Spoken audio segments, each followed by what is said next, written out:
Hey everybody, welcome to the Ask Podcast, the Animation Success Stories podcast. If you've never watched or listened before, let me give you a quick rundown on what we do here. We interview animation industry professionals.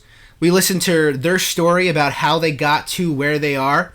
We listen to about the hills they needed to climb or mountains, the rivers they needed to traverse, all the crazy shit they needed to go through in order to get to where they are right now. Today, we are interviewing Lila Martinez right over here. She is currently a storyboard artist on American Dad, and this is kind of a unique situation here at the Ask Podcast because this is the first time we've had somebody contact us interested in being on our podcast. We've always reached out to our friends and people we know through other people to ask them to come onto our podcast, and today is kind of a monumental day in Ask history because Lila reached out to us to be on the podcast. So none of us really know your story at all. We're all really interested to hear about how you got to be a storyboard artist on American Dad and everything in between. So we're going to find out all about Lila's animation success story here in the Ass right after this. Boom. And then we have really, I guess we need to figure out new music to play. Something. Yeah. Something like that. I feel like I'm lower than you. Yakety sack should be your theme song. Yakety yak? Yakety sack? Yeah, yakety sack. What's yakety sack? Is that like yakety yak or is that this? I think it was what you were. Oh, do that one? No, it's not. Oh. The circus. I was making random noises. If I was, we should just have Nick make random noises for our theme song for like 3 hours. ooh, God. Yeah, You know yakety sacks if you heard yakety. like no melody or rhythm to it, just completely random. All right, cool. Hey everybody, welcome back to the Animation Success Stories podcast, the ASS podcast for short. Today in the ASS is Lila Martinez. Like I said before, Lila, thank you for being here today. Thank you for having me. Oh, you are very, very welcome. We are so happy to have you here. And we are all super excited to hear about how you got to where you are and your journey into the animation industry. I'm sure it's a unique one. Okay, so before we start, can you tell us a little bit about how you found out about our podcast? Because you're the first person to ever contact us. Where did you hear it? Honestly, online. Oh, just online? Yeah. Nice. That's where it is. Yes. That makes sense. Cool. Yeah, I always try to find good podcasts about animation because learning from the pros and how not only their success but how about their failures, and those are stories that you really want to avoid, cautionary tales. So I'm constantly, and I have a long commute from my home to the studio, so I always try to find something to be entertained while I'm like going. Rolling into a false sense of security while you're driving. That makes sense. Yeah. Well, I'm glad that our podcast could fill that little gap for you definitely. while you're driving around. Okay, so I guess we'll start off by asking the question we ask at the beginning of every podcast, more or less, is what is, to your best memory, your first animation memory? What's your first acknowledgement of animation in your brain? Why did I decide to go into animation? No, your very, very first memory, like as a little kid. What's the first animation memory you have? I remember when I was 3, I was obsessed with Alice in Wonderland. Ooh. Yeah, that was the movie that I will watch over and over again, and my grandma would say, "Oh, look, it's the moon," and I will say, "No, it's the cat, Grandma. It's not the moon. Of course, it's not the moon." That is so cute. But then every time I saw another Disney movie, that will be my favorite now. Nice. And I think I was 7 or 9 when The Little Mermaid came out, and it just blew my mind. Wow. And you know, all the Renaissance, Beauty and the Beast, and Aladdin, and I watch all that on the theater. But it was when I decided to go into animation, although I love Disney movies, it was actually a Tex Avery special. It was a Sunday morning. I was with my siblings, and we were watching this Tex Avery thing that they explained how animation was done, and there was a sequence of a lizard making a little bit of striptease, taking the skin off. Yeah, sure. I remember the striptease lizard do you? bit. Yeah, for sure. And they were showing how they were recording the an actress with a long dress with a long tail pretending to do a striptease. And I remember my sister saying, "Oh wow, animation is really art," and that just stayed with me. Older sister or younger sister? Older sister, I'm the youngest. So you had to look up to like, oh, she likes it, and that means there's something to it. Yeah. Maybe that's why. Yeah. And soon after that, I was in a bookstore, and they had this huge book of the art of Disney animation.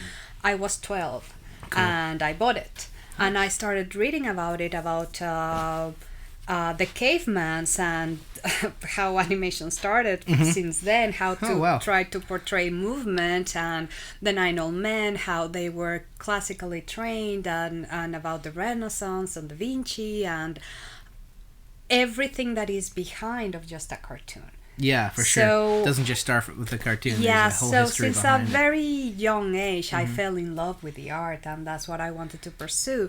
But I had a huge obstacle, that is, I'm Mexican, I live in Mexico, and there are no animation schools whatsoever. Interesting. I have no money to move anywhere else or to go to study anywhere else, so how I'm going to... Cool. Well, that's an interesting conundrum you're in. You're kind of in a country where it's not as celebrated, there's not as many opportunities for you, right? And I guess the most appropriate thing to ask next would be, how did you overcome that obstacle? Okay, so when I was in high school, trying to decide what I'm going to study, although I want animation, there is not that option. Sure. So everybody told me, study graphic design. And I'm like, I really don't want graphic design. I really didn't want graphic design. You wanted to animate. I wanted animation. And there is a school that is run by Americans in Mexico City. It's the American Institute. I'm not sure about the name, but An art school or no, a regular school from kindergarten to high school. Gotcha. And so they had this universities fair, and it was a homework to go and check the universities, and there was the Mexican universities and the North American universities. So I checked the North American universities, and I remember I went to... It's too bad that Sabrina isn't here, because the first people that I approached was the Art Institute. Oh, okay, right. Where Sabrina went. I think Nick went there too, right? Yeah. Oh, you went there what as was well. it? Is it like the AI, the red logo? The AI, Yeah. So I approached them and I said, hey, I like animation. Do you have something similar? And they told me, yeah, we have the career. I didn't know there was a career in animation at all. Oh, wow. So Savannah College of Art and Design was there as well. There were several, and also there were the Canadian universities, Capilano College, Sheridan. So I took all the pamphlets home, and I also checked the Mexican universities for graphic design. Actually, a guy tried to sell me architecture because you can draw as well, and I said, for sure. that's not what I want. That's really not what I want. Not many characters in architecture. No. Yeah. But my parents, I mean, they didn't say no, but they didn't say yeah. They just ignored me. Like, Were there was no way for them to pay it. For sure. Was in this school, the Art Institute was only in the United States? There was no Art Institute in No, I don't Mexico? think there is. I think it's just America and Canada. Just America Yeah, there and was Canada? in Canada. Okay. No, there is no in Mexico. Oh, gotcha. No. Okay. So because it was unreachable for me. So I studied graphic design. Okay, so you went to college for graphic design? I went to college. It was a 5-year bachelor degree. Oh, wow. And where did you end up studying graphic design? It's called Ibero Ibero? in Mexico City. Oh, okay, cool. Yeah, very good school, and I had great teachers, and I learned some good stuff. But still, I wanted animation.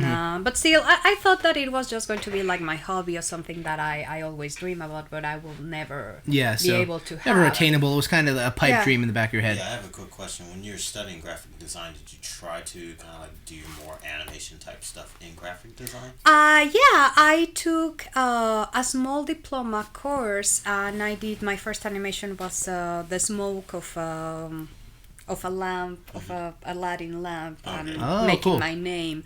Nice. We did also that was in another school. I did clay animation. Oh, cool. It's all Stop while you were motion. in graphic design. While I was taking Oh, so graphic those design. some of those courses were available at the school you were going to. Yeah, but you don't really learn. It's just experimental, and you try your best. Yeah. You can't really learn. And although I bought the the survival kit, I couldn't learn by myself. Yeah, You yeah, for need sure. somebody to teach you. So I always, when I had web design and Flash to be able to move stuff and to able to create little characters, that was cool to move things.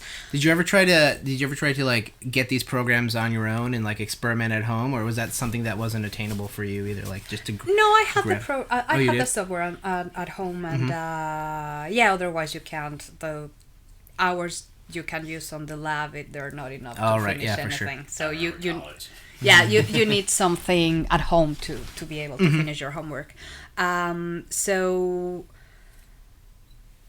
it was in a photography class that a girl said, I'm a model and I'm making this much money. And when I looked at her, I was like, really? Ooh, that's a diss. No, of course I didn't say that. Oh. I never said that, but I just thought about it, and I was like, well, she's not that pretty, she's not that Yeah, tall. yeah, She's because for me, models were like 8 Yeah, feet sure. tall and 8 feet tall and weird angular Barbies and features. completely Barbies. Yeah, The coat hangers that walk. Yes, yeah, coat hangers that exactly. walk for sure. So So this was in photography. It's photography yeah, class. You I did a had model. photography class, and Okay. so when she said that, it just clicked on me, and I was like, that's my chance. That's the way I can get the money Oh, to okay. study what I want. Gotcha. So I thought this was gonna go to like, you saw the model and you decided, maybe I could do some figure drawing or something of the model, but you thought, No. I could be a model too. Yeah. Is that what it is? Yes. Oh, interesting. So you Yeah. decided to be a model. Yes. How did Because I knew what was stopping me was the money. yeah. Oh, okay. Stopping you from moving to the States to study Stopping me animation, or just from studying animation. I never thought I will end up in LA. Like Yeah. that. Even in Canada, all my teachers were like, LA is impossible. Like Okay. you can't Wow. move to Oh. LA.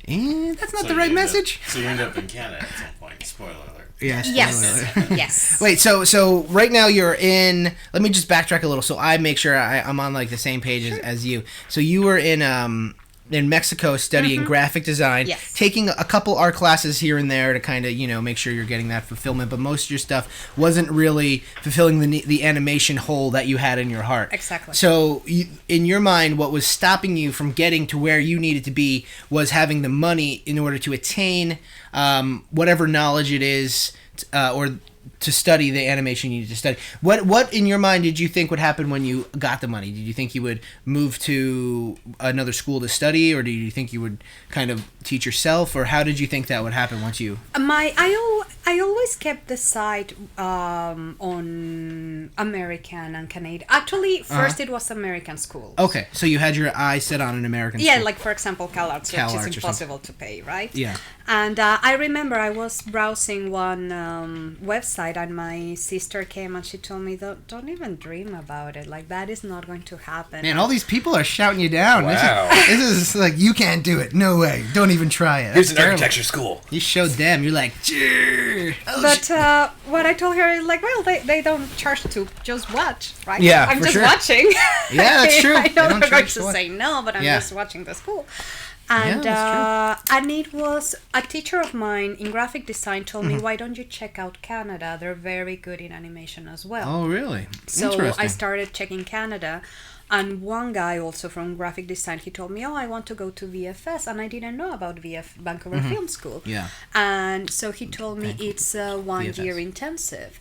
Okay. And So that it's like wa- a conservatory kind of thing where you just do nothing but study animation or film for like 1 full year? Is that how it It's works? very intensive that you Okay. can't study and work at all. Like Gotcha. I spent so many nights at school, so many nights. And what was the name of this school again? Vancouver Film School. Vancouver Film School. Yeah, okay. VFS. VFS. Yeah. Gotcha. I've heard of VFX. Yeah, so, yeah, for sure. I've yeah, heard it's that a mentioned. one. They teach you what they do is they teach you everything that you need to know to get a job as soon as possible. So you Okay. can learn on the job. So they give Okay. you enough skills to get hired, and you will keep improving as you go. Okay. So they highlight the most important things in order to get you a job as soon as you finish. Yes. So what was your focus there? Did you do, because you're a storyboard artist now, was your focus storyboarding? Actually, I wanted to be a traditional animator. Oh. That's what I always wanted, and that's what I love. But it died even before I start. I even learned how to do it. Disney shut down. Yeah, for sure.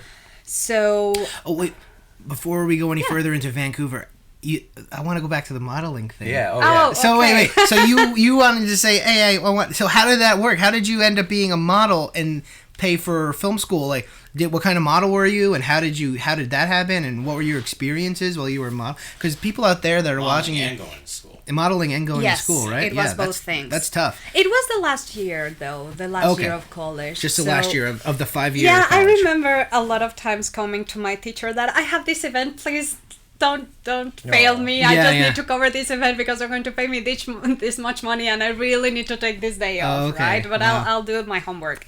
And actually she was concerned that I will just move into modeling and forget And- about my career at Yes, all. screw animation. It's a fair fear to have. I Yeah. get it. Yeah, But, for sure. but I was like, no, Yeah. I'm just doing it for the you money. you were focused on your goal, and you had anything to do to get there. You were. Yeah, just I kinda- wanted the money. I didn't wanted anything else. I wanted the money. Yeah, that makes sense. And what kind of modeling did you do? Was it, you said, I think you mentioned, I heard before that you modeled for Corona? Yes. Is that true? Like Corona the beer? Yes. Interesting. Like 80% of the money I saved came from Corona beer. Oh, And wow. I knew, I went to the factory, Mm-hmm. I knew how the beer was made.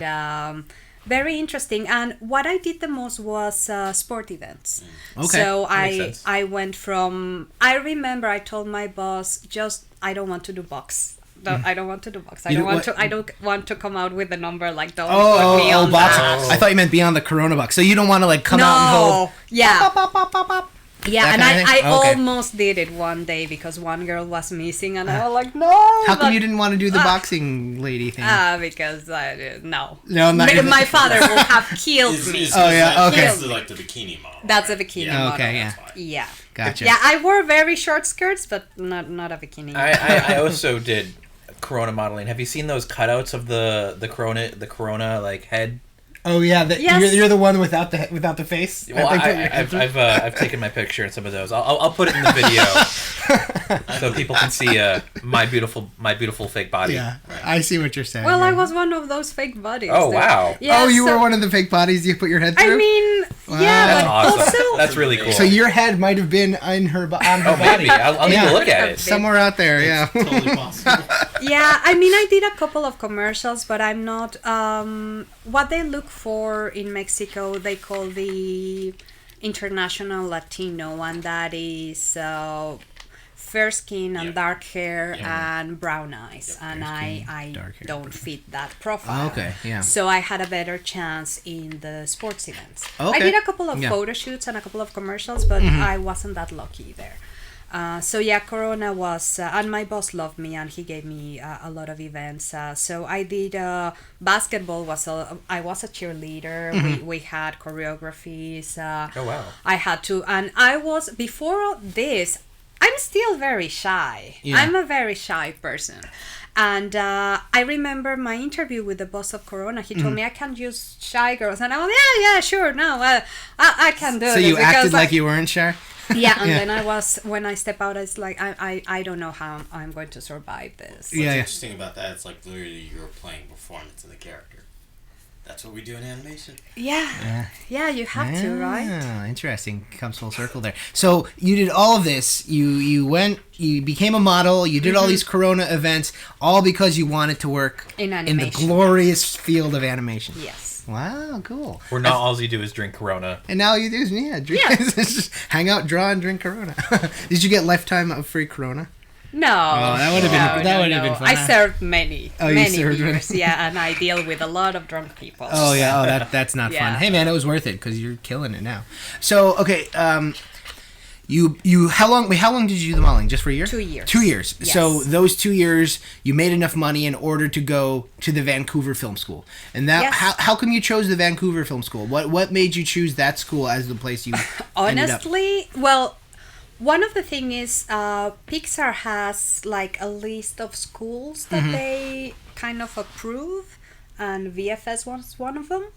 Okay. And also because it was only 1 year, and that way, and I already Had a degree. wasted 5 years. Yeah. So I don't want to Yeah, study start 4 from- more Yeah. years. So you had a degree in graphic design. I then, have a and- degree in okay. graphic design, Yeah. and I have my title, and I wanted to do it fast. And also, the Mexican currency versus the dollar is a huge difference. So for me, it's even more expensive than for Americans. Yeah. So wow. It's not only the tuition, but also the rent and the food, right? Yeah, so it's like, okay, what I can do 1 year.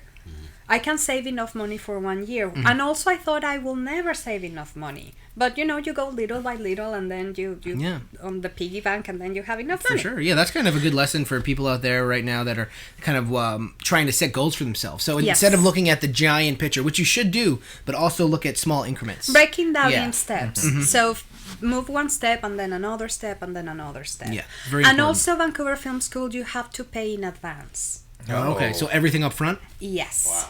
Wow. So also I contact them, and the guy that he was very nice, but he told me, because I was also another plan that I had in my life was to be a nerd and to get a scholarship, right? Because nerds get scholarships and they get their education for free. And so I called Vancouver Film School, and they told me, we don't give any scholarships. So if you get one, try to find something in your country.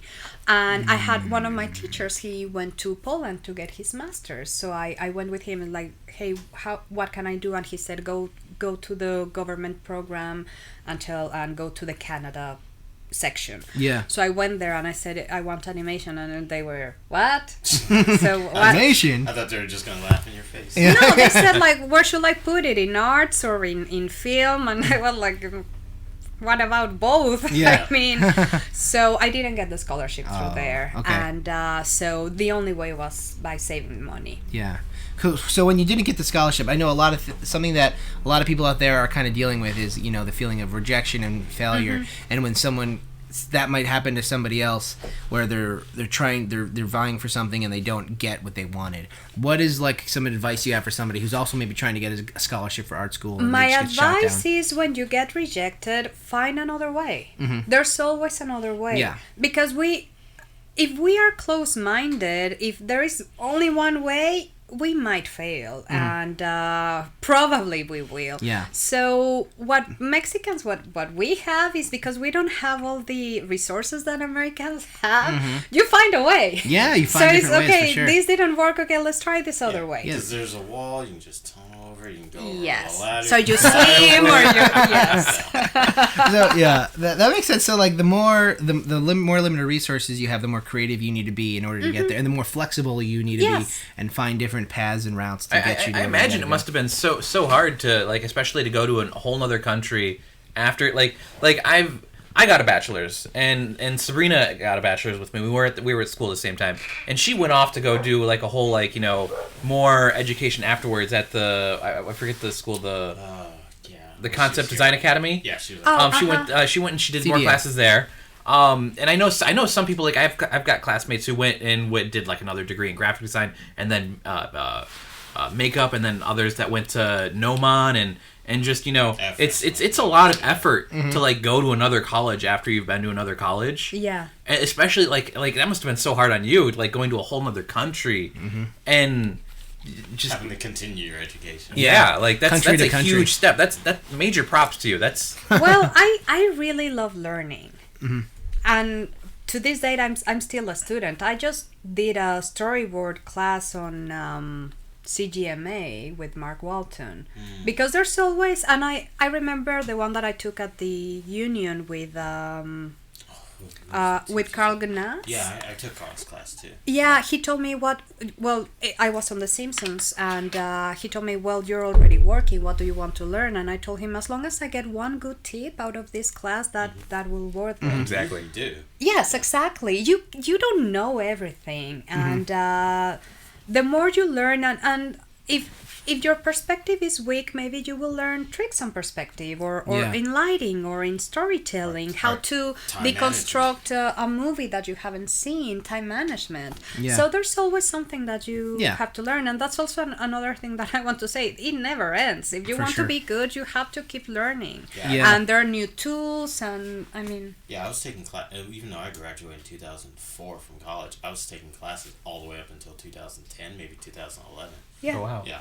Mm-hmm. Never stop. Yeah, I guess the minute you start saying, "Hey, I learned everything I can learn," then you start you start going. "Bleh." Yeah, you're going backwards. Your quality goes down, right? Yeah. Cool. So, there's There's a there's- mosquito there's a flying. little mosquito. Hey, get out of here, you. He's interested in your story too. He wants to know. Okay, so you're at Vancouver Film School. Yes. VFS, right? And anything else before I get to what you do after it? Is there anything else during going to film school that you want to talk about, like classes that were really beneficial, advice for people that are going there, anything like that? Well, I want to know what was like. So your focus was animation, but like, what did they make you do? Like how did they approach that? Did they like make you do short films? Did they make you do just random sequences? So what I studied was classical animation. Okay. That's what I studied in 2007. And as I said, Disney shut down. And before I went, my father gave me this talk that you're wasting your money, and now everything is computers, but it's your money. So do whatever. It's your money. Waste it if you want. And yeah, just being in Canada, I couldn't believe I was there. So what they in Vancouver Film School, you graduate with on the classical program, you graduate with 2 short films. One as a traditional hand-drawn short, and a flash one because there are no jobs out there for paper. And back then everything was flash, so at least we'll train you to get a job. Yeah, for sure. Yeah, That's cool. That makes sense. So was it like 6 months, or was it like? it was 1 year in. No, it was. I think if I remember properly, they teach you for 6 months. Then you have 5 months to do your short film, and then you have 1 month to do the flash. Oh wow! Yeah. Whoa, they really crammed that last one in. Yes. Hey, yeah. quick, do a flash movie, go! You could do it. Yeah, It's for sure. possible. Yeah, it is possible. I mean, and it was like 40 seconds, my flash animation. But they really taught me how to get things done and how to manage my time. Yeah. And that really helped me later on. And right after I finished paying, what I didn't say is they gave scholarships. Because it was the 20th anniversary or something. But I just finished So you just paying. missed scholarships. I missed the Oh, wow. scholarship. Yeah. But it was a blessing in disguise because you need money for rent. So maybe I wouldn't have had enough money to pay the rent and for everything that happened. But yeah, it kind of sucked. But they gave me a scholarship 5 years later to study CG. So I went. You went 5 back to years later, VFS. I went back to Canada, and then I studied CG. Oh, wow. Just a That's awesome. badass. Yeah. I'm just like, I'm just gonna keep. I'm gonna learn Flash. I'm gonna learn CG. Like, there's more room up here. I need to learn more. Yeah. Well, the thing is, you start running out of jobs, and then you Yeah. start like, should I go CG? Yeah. Is everything CG now? So Let me guess. You've never had a hard time finding work. in Mexico, no, you always. I mean, you have good times and bad times. But the more you know, the easier it is, I guess, right? The more Yeah. skill sets you have. Well, in Mexico, you can't be specialized. You have to know how to do everything because okay. you don't know what the client or the studio is going to need. If they need backgrounds, you have to do backgrounds, right? Okay, yeah. So I was very lucky. After I graduated, there VFS? was from BFS. I went back. Well, also everybody that was graduating, they got a job. And I was like, oh, that even the crappy class, they're getting jobs, right? Everyone that graduated right in the animation program, they just got a job immediately? Yes, right away. What wow. kind of jobs did they get? There were Flash animation TV shows. Did they all stay in Canada to do it? Yes. Okay. Yeah, there's several. I mean, we work with studios in Canada. Yeah. Yes. Pretty much almost every show I worked on They're probably all outsources to working on Canada. Johnny Test, though. Johnny Test. No. Yeah, All a million in seasons. 2000. What was this? 2000 and. It was 2007. Oh, 2007. Johnny Test was going on. Oh yeah, 2007. for sure. Well, I mean, there's Well, my so many teachers shows. were not on They the- make a lot of flash shows up there just for themselves too. Yeah. Yes. Like Detention Air and just you just go on forever. Yeah. Total Drama, I think that's Total Drama, yeah, and then like was it like 16 or Yeah, Total Drama's up there. Yeah, there's if you Google it, Canadian animated series, there's like tons of them that I've never even heard Yeah, of. back then Yeah. there was one called Edgar and Ellen about two twins. Oh, that's like that came to Nickelodeon very briefly, I think. It was like Edgar Allan Poe and Ellen, Yes. something like that. Oh. Yeah. Yes, my teachers used to work on that. and then the industry collapsed. Before I graduated, even my teachers lost their job. Yeah. 2008. That was rough. So I came back to Mexico, and I was kind of lost. It was because I worked so hard to get into For sure. just to study And you were animation. killing like it so far, yeah, yeah. Now what? Now what? And there was a project of a Mexican stand-up comedian. They started doing animation about his jokes. Was it Fluffy? I don't know. No. I His love name Fluffy. his name is Polo Polo. Oh, I Polo have Polo. heard of Polo. Polo Polo. Oh, you know about Yeah. him? Yeah, I worked for him for a year and a half. The project was animating his jokes he recorded in the 80s Oh, wow. just for advertising and stuff. Wow, cool. So you got that? You got hooked up with them? How? Just by Honestly, searching? I just emailed them. Oh yeah. Like, Oh, hey, okay. I graduated from Vancouver Film School. Here's my portfolio, and they liked it. They called me, and I visited the studio, and they told me, okay, can you start tomorrow? I was like, what? So Small studios, very yours. yeah, I Yeah. mean, we were 5 people. Yeah, exactly. Oh, I yeah, mean, for yeah, sure. what they did was really web design. Okay. I was in charge of all the animation. I was the animation character producer, designer, director, wow. storyboard artist. I did from just like Vancouver Wow. Film School Yeah. taught me. It was like making another Flash short film every 2 weeks. Did you use Flash then to animate this comedian? I did Flash. stuff. I used Flash. Then the Cintiq dropped their price from $3,000 to $2,000. So I was like, Nice. okay, maybe I can use my credit card and pay one. So I got a Cintiq. Then Animate came out from Toon Boom. Yep. Because it was Opus by then. Back then. It was what by then? Back then? Opus. Yeah, it's long ago. yeah. That's what I learned. They bought out because Toon Boom used to be 3 different softwares. It used Yeah. to be Harmony was separate from Toon Boom, and then Toon Boom bought out like a middleman software that was between Harmony and like Toon Boom Studio, Okay, I missed it. and that was Animate, and then that slowly turned into Animate Pro, and then Yeah. Animate Pro turned into Harmony, Harmony. which Harmony is basically just the studio version of Animate Pro, Yes. but with server See, capabilities. it's confusing right now because like Flash is now called Animate. Yeah, and now Flash is called Animate. Yeah, that's true. Yeah. Yeah. Oh right. Yeah. It's called Yeah, Animate Very before confusing. Animate Pro came out, and I was okay. I can work a little bit faster here, Yeah. and the Cintiq is going to make me faster. But what made the this comedian famous was that he started telling his jokes longer and longer and longer. Good. So they Right. were so much fun. 3 minutes, Yeah. 5 minutes, and then they started being 18 minutes. So you had to crank one of these out every 2 weeks. I had because the audience was used to see an animation on Yeah. the 15 and on the 1st or the 30th. It was I had 2 wow. weeks to do everything. So with these stand-up sets, was it basically you animating him telling his jokes just on stage talking, or was it like you had to actually go into all the stories he was telling It was and animate both. a little bit of that? It was both. A little I bit will of both? have him on stage starting the joke, Yeah. and then a little bit of the joke, and then back on him, and That's then tough. a little bit of the joke. Can people watch those online still somewhere? Yeah, I think it's polopoloonline.com, Polo Polo something Online. So- like so that. did I you- mean, it's Flash animation. Did you email the studio or did you email the comedian? Like, how did you? I emailed the webpage, and I didn't know who I was talking to. Yeah. So yeah, that's a good advice. Just like cold call some celebrities. Like You never comedians know. nowadays. You did that with us. Yeah, Yeah, for exactly. sure. Yes. Hey man, that's You see? it You never, worked, you and now never know you're what these talking. people are going to be needing or wanting, or like. Yeah, for sure. You never know. There are a lot of times the jobs are not out there, Mm-hmm. or they're going to about to look for someone, and if you knock on the door before they post it, maybe it's like, we're actually looking for somebody. So be a little ahead of the curve. Keep your sights out for things that could Yes. potentially be coming up. Yes. For sure. Yeah, Okay. keep knock on doors in many ways as you can. Yeah, for So sure. I was very lucky, and I loved my job, but it reached the point that it was so much work that I stopped sleeping. Oh, How long were you on that show? A year and a half. okay. Yeah.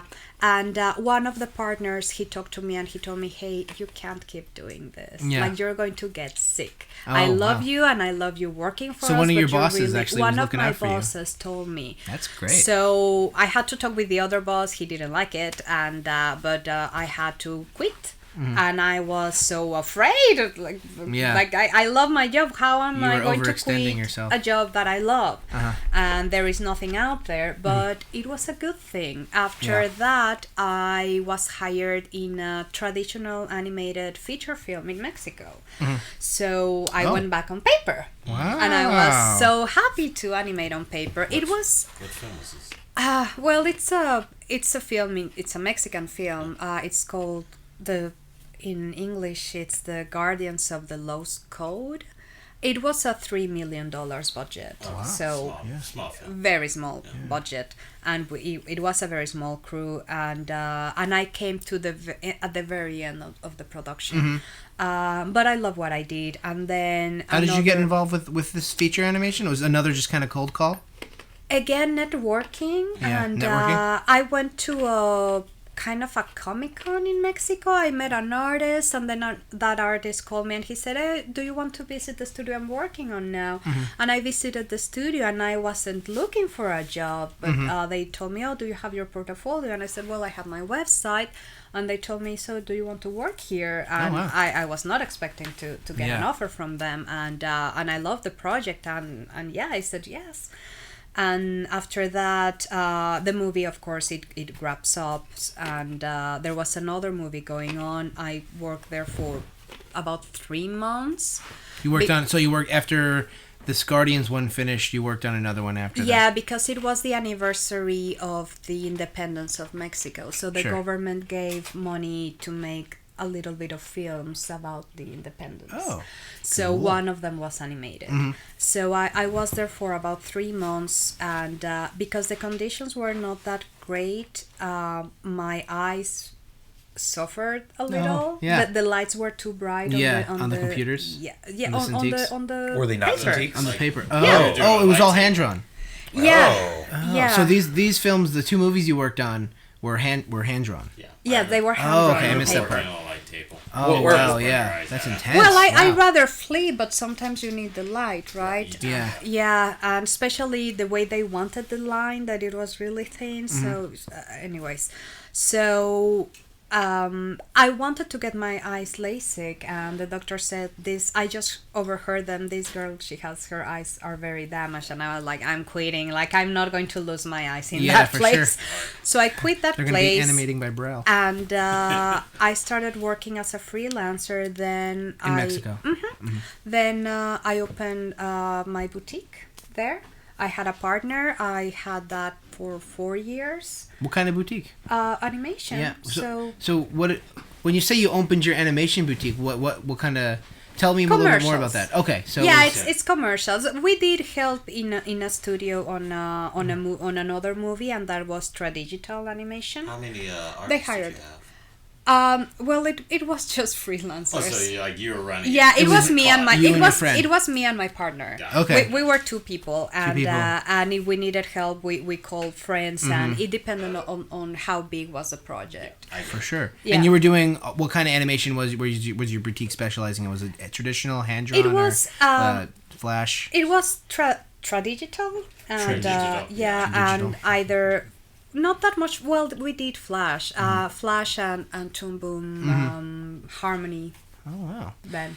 And you guys you found success doing this, like for 4 years, huh? Yeah, the thing is. How did you spread the word about it? A good thing of studying graphic design was I'm good in graphic design, and I'm good in advertising. So you caught people's eyes. Having a good web page, sending emails, knowing what places to knock on doors, and you start creating a name by yourself, so people recommend you, and having loyal customers, to be honest, that they keep calling you back. But a big problem that the advertising industry in Mexico has is to get paid. You really have to be behind the clients to get paid. There was one commercial we did. It took us 9 months to get paid. Wow. So how do you survive in that time? Yeah, 9 months. Did you finish the commercial? Oh yeah, we finished. It was after we did the commercials. After it was 9 months past until we got paid, and it was a butter commercial. So there are times that you have nothing. Like January and February are really slow. light months. How did you make it through those months? What was your? How did you boost your morale? Being a model helped me because it's the same thing. Okay.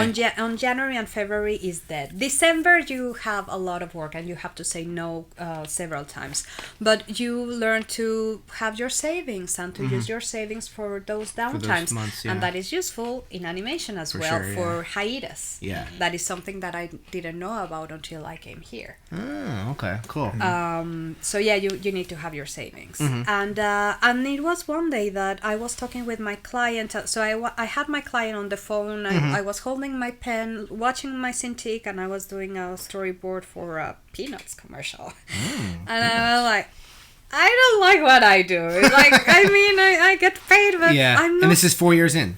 Yes, but I wasn't telling any story. Commercial work is tough. I have friends who have like also small. There's a lot. Commercial work. Yeah, there's money. Yeah. But it's not creatively fulfilling. It's a hustle. It's a big hustle. Yeah, and then it's like, I don't like. Can you make it a boy? Can you change the skirt for pants? Can you make it pink? Yeah. That has to be frustrating. Yeah, So but you I couldn't learned tell to do this- contracts, yeah. and I learned a lot of stuff. Yeah, for sure. So you were craving to tell actual stories instead of just sell people's products. Yes. And the opportunity to going back to school happened, and I did another short in CG, and I learned CG, and I wanted to throw the computer out of the window. So you didn't like working in CG?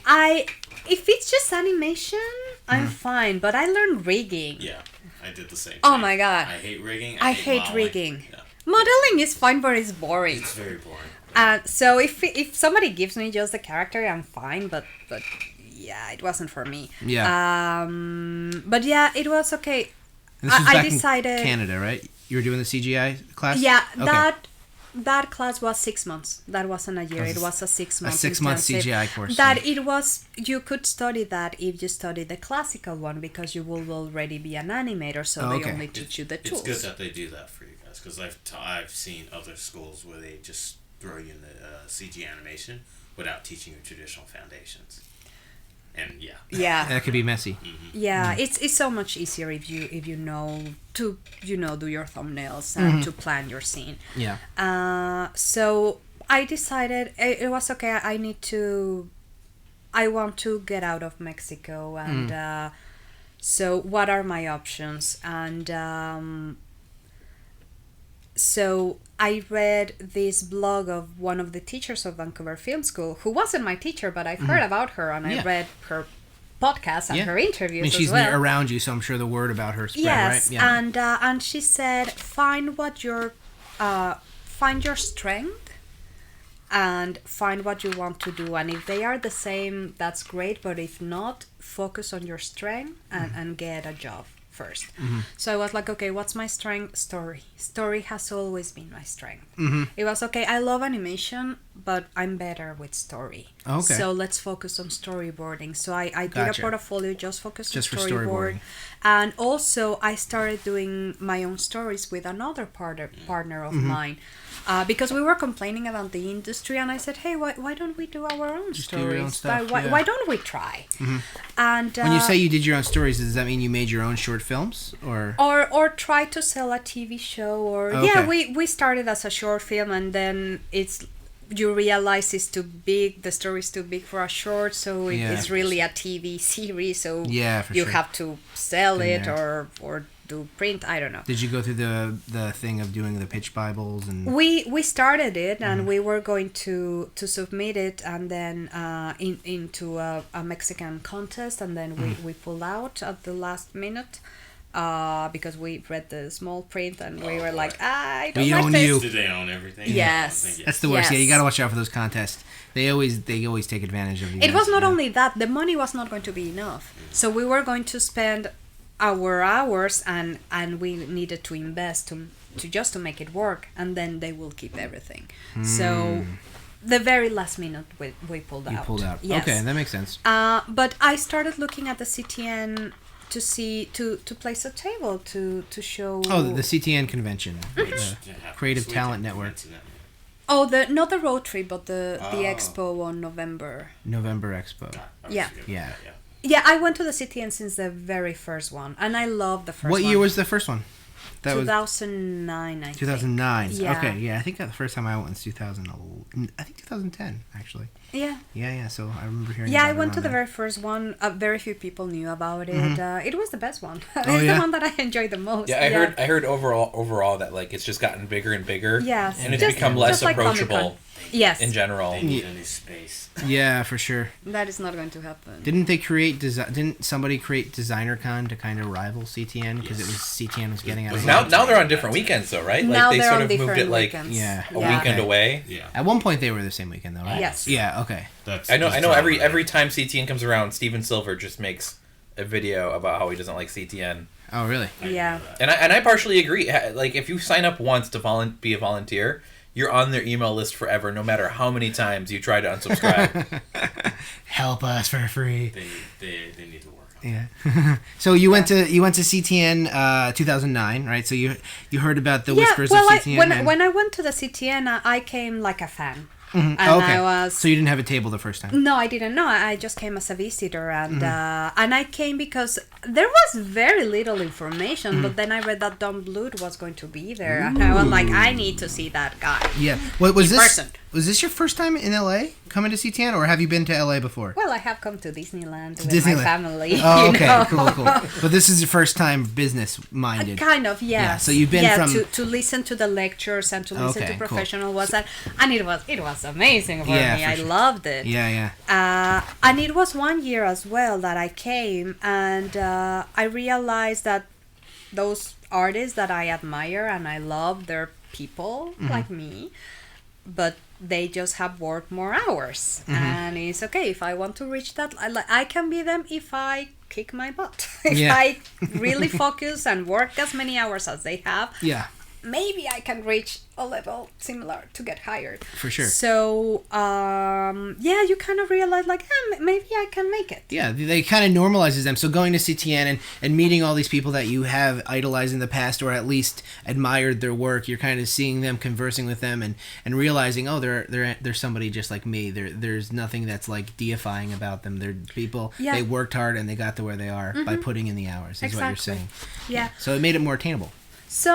So it was 2013 when I came with my portfolio, and I met Sandra Ravens, who she was a producer on Shrek. Ooh. And she saw my portfolio, and she didn't say it sucks, but she meant it to say that. And she told me, it's too TV, I need feature storyboard. Okay. And when they told me, I was like, what do you mean? Yeah, For there's- me, storyboard is a storyboard. There's definitely a clear difference. I get that understanding. Now I understand the Yeah. difference, but when they told me that, it's like, what do you want? Yeah, for sure. So find out what they want. That's Did- another advice. Yeah. Find out what the studio that you're applying for or the show that you are applying for wants, because everybody wants something different. Yeah. So every studio or every Not has only some- every their own studio, niche. every show is Every show different. has its So oh, that you makes a lot of can't sense, yeah. tell one show the way that another show is told. Mm-hmm.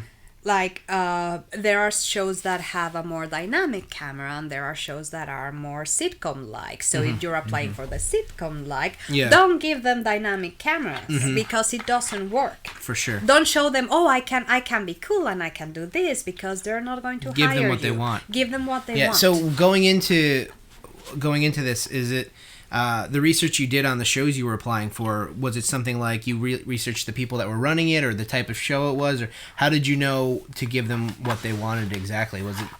Because, like, for example, it's tough if the show is on air and you're Yeah. applying for a job. You do your best. Exactly. Yeah, Yeah. if it isn't on air, if it's if they sometimes they will give you some guidelines, and sometimes they don't. So do your best and see if it Yeah, sticks. and I you guess a know? lot of times it comes with instinct as well. Like if you worked in the industry enough, you're like, oh, this is the kind of show that needs these kind of boards and these kind of shots, because it's something that you've, I guess, got the knowledge you obtained over. Yeah, the you time. can only do your best. I mean, it's really hard to tell. Yeah. And the first thing I applied, there was no rules. There was nothing that I could What was the first thing you applied? reference with Sandy. Oh, okay. Sandy gave me her email and I wrote it wrong. Oh no. Yeah, I wrote her last name wrong. So I've done that before. it bounced back and I was like, sure, don't know what. And but then I found her name online. Thank God for internet. Yeah. So I emailed her again. I never heard back. And then I found her on LinkedIn and I messaged her. And I guess she got tired of me stalking her. And so, because what I asked is, give me a test. Yeah. Let me show you what I have today. Because something that I do is I learn every day. I listen to podcasts or I watch videos. I watch tutorials. I improve my skills every day. For sure. So Good advice. So the next test that I do is going to be better at my portfolio, and that's another thing. What you can show, it's old stuff. Because maybe the movie hasn't come out or the show got canceled. Okay. Or, So you can't because show the newest thing you're working on. Exactly. Yeah. So I like tests. There's a lot of artists that they're against tests. I like tests because of tests I got all the jobs that I had. Because you proved what you could do. Yeah, the 3 jobs that I have was through a test, because I didn't go to CalArts and I know everybody in the industry that I can call buddy and It's funny because I have a friend who has the exact opposite opinion. He's never gotten a job during a test. Yes. Yeah, and it's tough. Yeah. Case by case basis. Exactly. I've never gotten a test. Well, but you had a job. But I do editing. You don't really get like Editing. like Here's a movie. Edit it for me real quick, and I'll let you know if you're hired. it's like the same type of editing test is like you show up for the interview, and then like after the interview, like, hey, can you do a test? Edit this real quick, and that's their form of a test. It's not like something that you get to like take home and like spend a week or so it's on. different. Yeah. But like editing tests or like not tests, animation tests. I've had friends who will do a test for Nickelodeon or Cartoon Network, and then they'll get hit up to do storyboards or whatever like a year later because they just keep their tests on the server. Yes. So anyone in the studio can go through and look at their tests. So this is good advice. So even if you do a test for a show and you don't get picked up by that show, it's still on their server, and there's still a chance that someone can see it. And the other thing I tell people when they do tests is that during the test, like you mentioned, is learning something. Yes. You do the test, you can also use that for your portfolio. At least it's... it depends on the NDA. I didn't work on this. Yeah, it depends on the NDA, especially if the show's not on air. But even if it is a show on air, like if I don't know, Fairly Odd Parents, you just say I didn't work on the show, but this is a test I did. For Also, the show. probably are some that I can upload then. Right. You can always ask the people you got the test from. It's like, hey, can I use this for my portfolio? I know I didn't take the job, but I think it's a pretty good test. And I was like, all right, as long as you say you didn't work on the show. Okay. Yeah. Okay. That's usually acceptable. Because Yeah. it's like, that's like a private portfolio. You're not distributing that to sell or anything. So it's like, hey, this is just what I'm capable of. Exactly. Yes. And it's also a good practice. And as I said, every show is different, and every show is told different. Can I ask what was the show or movie you were taking the test for when you gave Sandy your portfolio? Well, they gave me just... Was it for a film? Yeah, the film is coming out next week. Oh, wow. Yeah, on April 20th. It's called Duck Goose. Oh, okay. And it's Open Road Films, and the studio was Original Force Animation. It's a Chinese company. Okay. Oh, okay. Yeah. Cool. And that's the one that Sandy was producing. Yes. Gotcha. Yeah, Sandy and Penny Fickelman. Oh, okay. Cool. So did you end up getting that gig when you after talking to Sandy? She sent me the test, and it was a log line. I was expecting a script, and I just scheduled a trip to Detroit to see a friend when I got the test, and I took my small Cintiq and my computer, and I was like, I'm going to do the test with my friend. Yeah. But then I told Sandy, hey, when do you need this? Because I'm already in a trip. Can it wait? And she told me, oh yeah, as long as you deliver on this date, just make sure to measure your time, that is not more than 1 week, and so on. Yeah. And I said, okay. So I waited until I came back to Mexico, and what I did is I really pushed the story and the entertainment on it. So she emailed me after I delivered, and she asked me, are you still in LA? Because I would like you to pitch this, and if you're not, you can do it on Skype. And I said, I'm not in LA, but I will be. When do you need me? Yeah. And I'll take a plane. So I she invited me to her house. I saw that there was a hotel nearby, so I was like, okay, I'm going to book in that hotel and walk to her house. Yeah. And I have a friend that she lives here. She used to live in Ventura County, and I told her, hey, I'm going to LA, but I'm going to be in LA. And she told me, why don't you stay with me and I'll drive you. So I stayed with my friend, and I practiced pitching the storyboard. And when we were in the car outside, I was like, I'm gonna die. It was so much pressure. That's interesting. On me. Can I ask you something? Yes. As far as I know, we've had a handful of storyboard artists on our show before talking about what they do, but we've never really had anybody talking about pitching a storyboard they've done. Can you talk a little bit more about what you mean when you say pitching your storyboard? Pitching is you have to act your storyboard. I mean, a lot of mistakes that people do is, so then the character takes the beer and then the character drinks the beer. Don't say that because you're already watching it. Yeah. It's basically just do the dialogue and explain very little.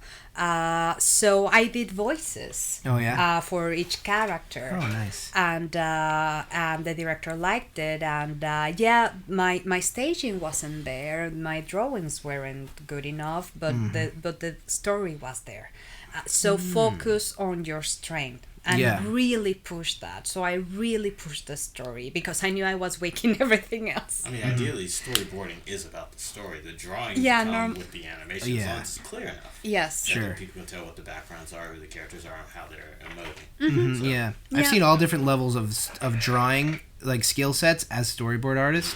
Like I've seen people that are relatively weak technically that tell great stories and are wonderful storyboard artists, and vice versa. People that just can draw the hell out of things, but they're weak storyboard artists. I've seen people storytelling skills. I've seen some great storyboard artists who are great, but then they'll do too much work. Like they'll take too many jobs, and then you'll get the sequence back, and it's completely just butchered. Yeah. Or sometimes they will take too much time in one drawing, and then they run late. And, the heart is the story. So pushing the story, I guess, it really is. Story is king. It's every time in every animation, because I love South Park. Yeah. And I learned from South Park that story and characters are king, because the animation is the last thing they right? For sure. I mean, it's a style and everything, but as long as the story and the characters are there, that's the most important. For sure. So how did this pitch go over? You went in there, you pitched, you really stressed the story when you did your boards, and you pitched to Sandy and whoever else was in this meeting, and what was their reaction? Well, they were very nice, and so they asked me what more questions do you have, and inside I was like, am I hired or what? But you're not going to ask that.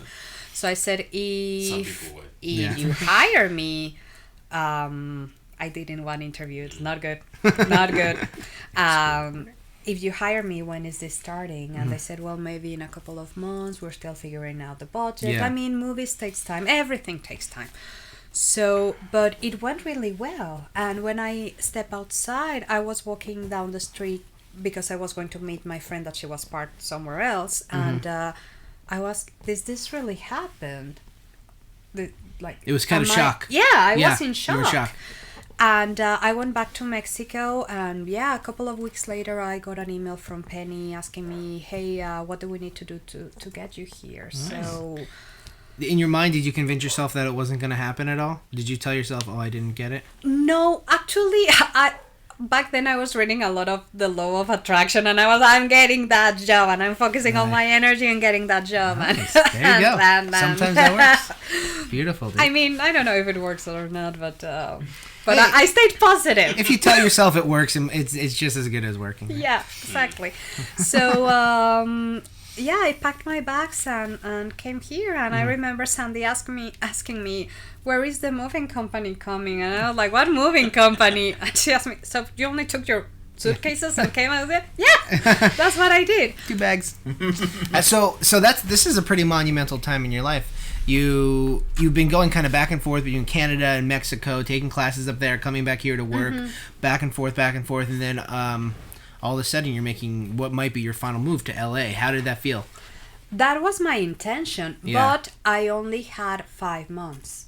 Okay. And they were really clear with me. So they only were going to hire you for 5 months? They told me, we have money to hire you for 5 months. Ooh, okay. Let's see what happens. Let's see if they greenlit the movie. Let's see what happens. I have another question pertaining to that. Did you have a visa, a work visa? I had to get one. Yes. That's important for international. I find out what visa works for you. There are visas that work if you study here, then you can stay a little bit and work a little bit. If you're Canadian or if you're Mexican or if you're European, Korean, every situation is different, and I knew what my situation was, and what I told them is, you just need to hire me. I'll take care of the rest. That don't worry about the immigration. I'll take care of it, and I did. Yeah. I paid for it. Every situation is different, and honestly, you don't know if you're going to get it. Yeah. So my advice as well is, because the visa that I have to that I went through, you have to go to the embassy. I mean, in Mexico City, I went to the embassy. Yeah. So when I arrived as prepared as an interview for a job. I was well dressed, like everything in place, and be as professional as I could. And I brought every paper that they could ask for, because you don't know what they're going to ask for. Yeah. I'm kind of curious. What do they ask at one of those things? Well, it did help me that I had a title in graphic design. Okay, they had a degree? Because that visa in particular, you need a bachelor degree. Oh, interesting. And there is a list of careers that can apply, and one of them was graphic design, so it was the perfect visa for me, and I only needed a letter from the company telling, and with a lot of specifications, but that they wanted to hire me. So they need to figure out that I'm telling the truth, that I want to go, that all my family's in Mexico, that I'm the only one that is traveling here. So you do your best. And then they told me, oh, sit down, we'll be with you in a minute. And then you think, oh, everything is over, and they're going to say no, and then they tell you, oh yeah, you're approved. Yeah, well, I mean, I guess if you're telling the truth and all of that checks out, tell the truth. You have to tell the truth. They can't. Could they? Is there a possibility they could say no? Or oh yes, yeah, yes. Even though it's all 100% true and everything checks out, doesn't matter. It's not only the visa. When you arrive here, the at the border, they can say no, even if you have everything in order. They have the power to say no. What would make them say no in a situation like that? I'm just kind of curious. They're just being dicks. That's it. They woke up on the wrong side of the bed. Wow. It honestly something that's like above our pay grade to know about. Wow, that's awful. That sounds like hell. Honestly, at the end is the mood of the person that is interviewing you. Yeah.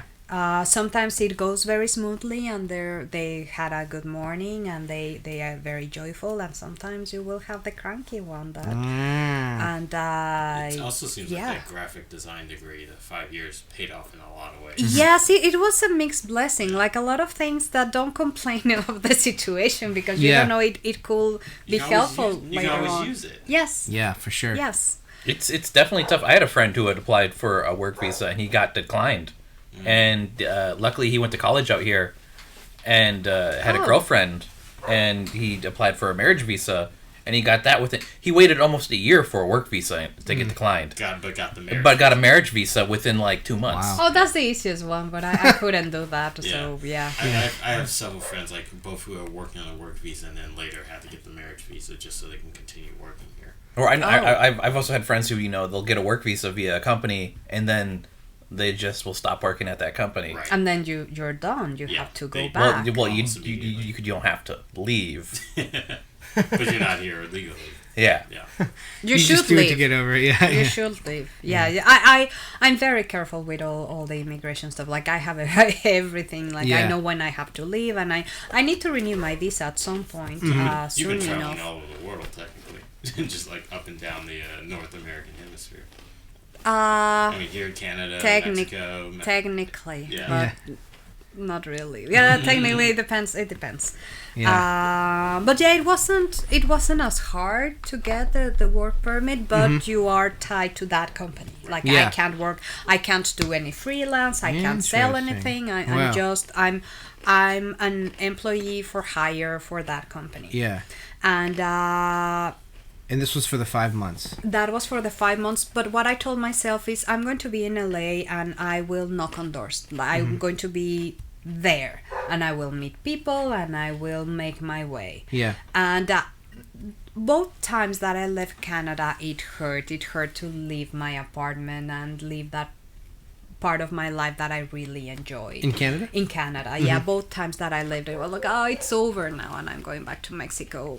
Yeah. Where there is you feel no like animation. you feel like you were there to do something and now you're not doing it, you're going back, kind of taking a step backwards. Yes. But then LA was kind of this, So with the movie, I will see the chart of the calendar. I was like, I still have 4 months, I still have 3 months. Like, I hope this keeps going. And it did. Did you get extended past the 5 months, or was it really just the 5 months? I worked with them for, I think, more than a year and a half, almost 2 years. Wow, for the movie Duck Duck Goose? For Duck Duck Goose, and there were 2 other movies that didn't make it.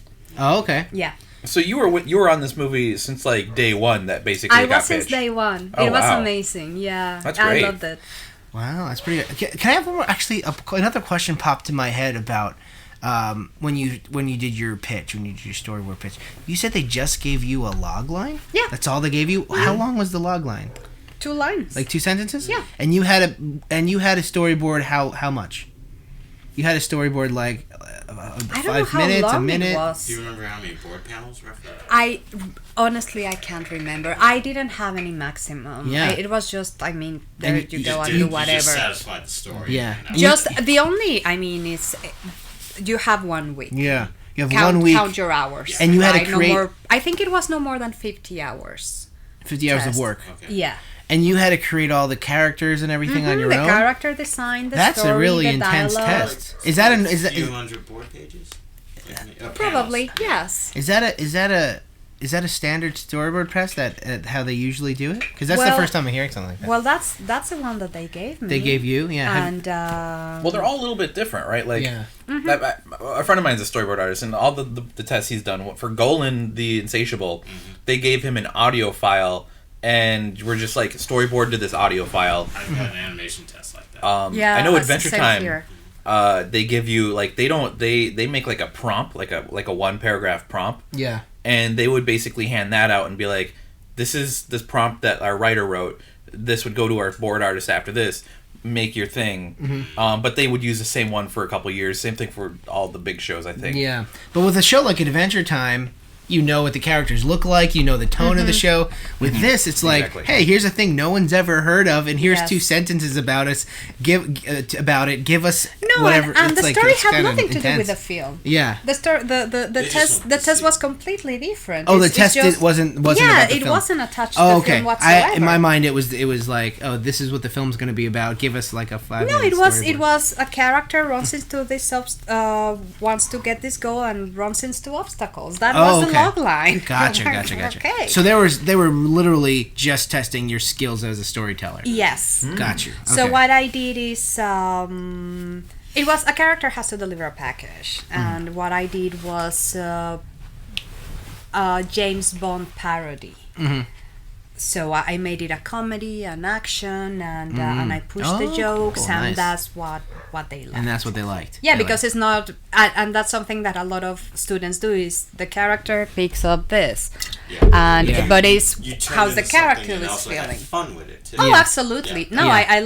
I loved doing it, you and highlighted I your strength and had fun. and I did my best with the skills I had at that time. Yeah, and, okay. And it That worked. makes sense. Gotcha. And it paid Cool. off. And then the movies wrapped up, and then when they wrapped up, I went home and I cried. I like, okay, it's now it's over. You and went I back have to this Mexico? Visa. Yeah, because I thought, Yeah, you like, thought how that was am it. I going to get another job? Yeah, so a year and a half in LA working on movies, and then boom, back to Mexico. Because no, I That's didn't. rough. I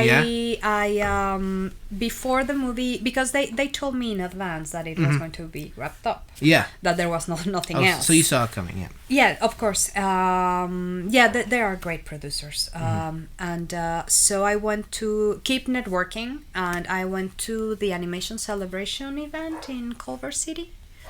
It's another Like small CGI. expo. Very little. Very little, Yeah, yeah. very little. But Do they still do it? Yes, I think every 2 years or so. Animation celebration. The event. animation celebration. Probably Look it up, people. At Sony. At Sony. Oh yeah, it's Animation. probably near cartoon color too. I don't know. Okay. Okay. It's in the Culver City area. It's an Gotcha. Old little like animation store. Yes, so okay. Tony Bancroft was showing Animal Crackers, and I think Eric Goldberg gave another lecture, and David Silverman from The Simpsons show some stuff, and there was the party at night.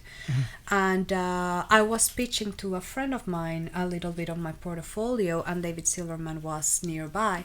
So he saw my work and he stepped closer and he told me, "Oh, that's a very nice work." And I said, "Well, actually, I'm looking for a job. Yeah. Like I'm still working, but I'm looking for a job." And he said, Yeah.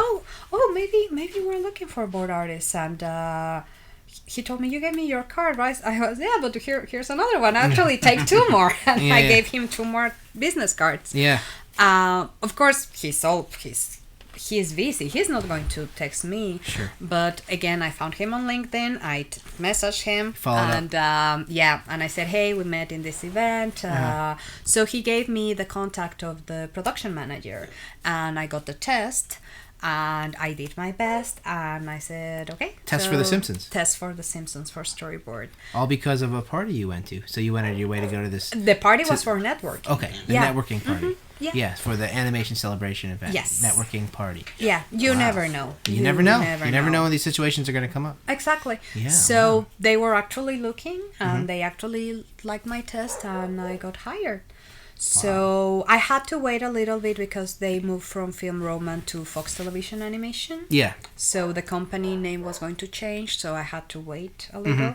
So I went back to Mexico to get my new visa to work for The Simpsons. Gotcha. So when you went back to Mexico, it wasn't going back because you had nothing else. It was going back during your break period.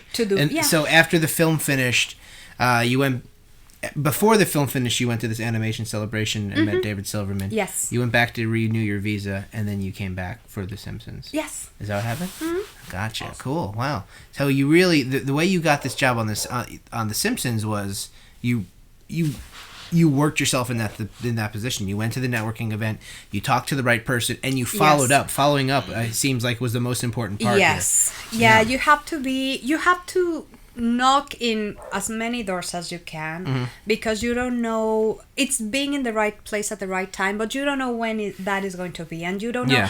I didn't know who David Silverman was. And I was lucky not knowing, otherwise I would have been very nervous. Yeah. And very funny. And he's the Simpsons. I mean, the Simpsons wouldn't be the Simpsons without him. First names in the Simpsons. Exactly. Yeah. Thank Advice God is I didn't know. Al Jean and Matt Groening. Yeah, he's like Al Jean. Don't know who anybody is. That's your advice. No, I'm joking. And I had an amazing time on The Simpsons. And how long did you work there? A year. A year. Yeah. Oh, cool. And then during hiatus, I was talking. There was a guy that his last name is same as mine in LinkedIn, and he said, "Hey, another Martinez," and I said, "Hey, I'm on hiatus. I might be looking for another job," and he said, "Oh, actually, they're looking here on American Dad, and let me hook you up." And on American Dad, I did a test when I was still on working on the movie a year before, and they kept me on file. They told me, "We don't have any opening, but we want to keep you on file whenever an opening." So you're on file, yeah. So I called them, and they told me that my test was hard to read. I think I gave the wrong format or something. Okay. Because the way the storyboards are done there is very different from The Simpsons, very different from the movies. So I didn't do what they wanted. So I said, "Can I do another one?" So I did another test. Okay. So they knew you were on file, and you told them to kind of look at the file you submitted, but then they couldn't open it. So this was an opportunity for you to do even better than you did a year ago. Yeah. Real quick question. When you were doing the movie, were you using Storyboard Pro, or were you doing them traditionally? I was using Storyboard Pro, Okay. but we were really using Flicks. Okay, I know. Yeah. Flicks, and then for Simpsons, you're using Storyboard Pro. Yes, I went back, and I mean I knew the software. So yeah, I had to do another test, and they liked it, and they hired me, and I was on retakes for a while, not really storyboarding, and I learned retakes. I didn't know how Animation retakes retakes were. or animation or storyboard revisions? Animation retakes? Well, it's Or- it's a little bit of everything, Oh, because there okay. are rewrites, and yeah, you have to storyboard a new scene, or you just fix the eyes that they're not looking in the right direction. I fixed many eyes. Yeah, revision. Oh, Yeah. gotcha. And then a storyboard position opened up, and thank God I got it. And yeah, it's a great team where I worked, and for the people I work for and the people I work with. American Dad's a good show. Yeah, it's a good show, and it's a great crew. And yeah, I've been very lucky. But it's I work very hard. I learn every day. When I have downtime at the office, instead of watching kitties in YouTube, I have memberships in like New Masters Academy, and I learn about live drawing or lighting or color, or I have the creature art teacher, which is Aaron Blaze, because I work with his brother in one of the films with Travis. Okay. So he teaches everything, and I have the masterclass.com, and I'm taking what with Samuel L. Jackson about acting. Wow. So because pretty cool. you use everything in storyboard. Yeah, for sure. So Yeah. So from an outsider's perspective, somebody that's not as adept in like animation industry, they could look at you and say, "Oh, you're a true success story. You came over a lot of obstacles, and you ended up storyboarding on American Dad, one of the biggest cartoons on TV." But in your perspective, you're like, "I still have so much more to learn. Still have so much more." Oh, yes. And you're still constantly learning, Yes. constantly filling your mind with more ways to just improve yourself as an artist. Yeah, because I look at the artists out there, and instead of being jealous of them, is how high the bar is and where I'm at. Yeah. So it's like I want to keep moving forward, and you don't know. Every movie is going to end. Every show is going to end. Yeah. And you need to have the skills to move somewhere else. Yeah. And a lot of artists, when they are hired, they forget about this, and they're holding on to that show. I hope we get renewed. I hope we get renewed. And what if they don't? And then what are they going to do if they have only drawn one type of style all their lives for I don't know how many years? Especially in The Simpsons, we call them lifers. Yeah. Yeah, I mean they are very lucky, Yeah, very lucky. to be in a show that has been on air for 30 years, and they are amazing artists in that show, but going through the struggles I've been is I can't control anything. I can't control if there is a wall later on and I have to go back. I mean, I don't know. So I can only do my best and hope for the best and enjoy the time that I have here, and enjoy the work that I do. And I am an artist, and you always keep learning. Well, Yeah. like a part of the keeping learning is also like advancing your career. So Yes. that you're finally doing storyboards. When the next step in storyboarding is directing. I hope so. Yeah. Yeah. So, because I mean, that's where else you have to go. Yes. Yeah. Yeah. Nice, interesting. So so right now you're working on American Dad. Before I ask my next question, so where do you see yourself going from there? Do you see yourself, like Brian said, being a director next, or what's your like ideal position in the animation industry? I would love to direct. Storyboard director or episode director? I guess it's kind of the same thing, right? Yeah, kind of the same thing. Yeah. But also I'm working on my own project. So if one of them will picks up, that will be awesome. So you're But, working on pitches? Yeah. Cool. Yeah. Nice. I wish I would ask you to talk about them, but I'm sure they're classified. you still They're have- very raw. Yes. Do you still have your boutique for commercials? Or your No, I didn't close it when I moved here, but it was impossible to run from here. So yeah, I shut it down. I know that good. I shut it down, and I still had my clients and everything. And but yeah, you have to choose. Yeah, for sure. You have to choose. You gotta go with your I passion. don't regret it. I said you have to go with your passion. Yeah. And commercials wasn't really your passion. No, not really. Commercials is hard. Yeah, yeah, for sure. Yeah, a lot of late nights. A lot. So I'm sure that's a pretty. I'm just looking at your story, like stepping back and looking at it. as a whole. And it's pretty inspiring, from sure, for a lot of people out there listening, because there's a lot of back and forth, a lot of uncertainty, a lot of adversity you had to overcome, but eventually you made it exactly to where you want it to be. This is, at one point I remember you saying you never thought you would end up in Canada, you never thought you would end up doing animation, you never thought you would end up in LA, and now you're here doing this, doing what you love. You found something you're passionate about, and you're still pursuing it. So I'm sure a lot of people, especially people like international people, that I don't know how many international viewers we have, but I'm sure we have a handful. Yeah.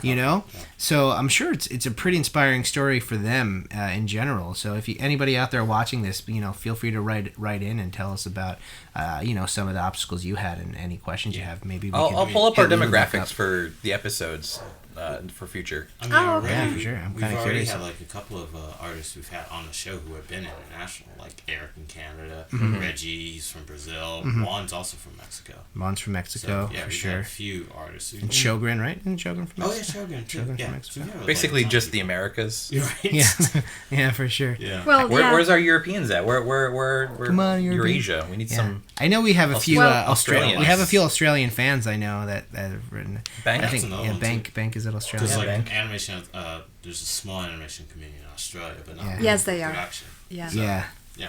for sure. Also in Argentina, they have a small Yeah. industry there. I know that the first show or the first season of Harmon Quest, we had an animation studio in Colombia, Oh. which is I'm half Colombian, so it was pretty exciting.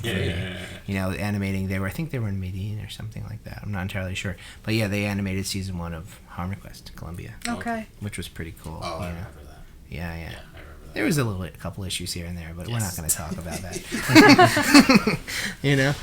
Cool. So Lila, I know we're wrapping up at the end of your story. Before we go do our outros or anything, do you have any other like final words of advice for like somebody that might have been in a similar position as you, somebody that's coming up through the industry that really wants to sink their teeth into starting a career in animation? Do you have any broad advice for them? Any broad advice is you will get rejected, you will get your heart broken, you will get no's, but you only need one yes, and just pursue that yes and invest your money in yourself. Invest in classes,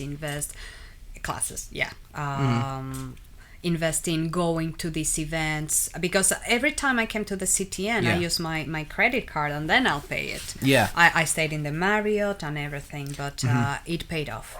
For sure. So whatever you want, you can get it, but it's going to come with a price. If you're willing to pay the price, then you'll get it.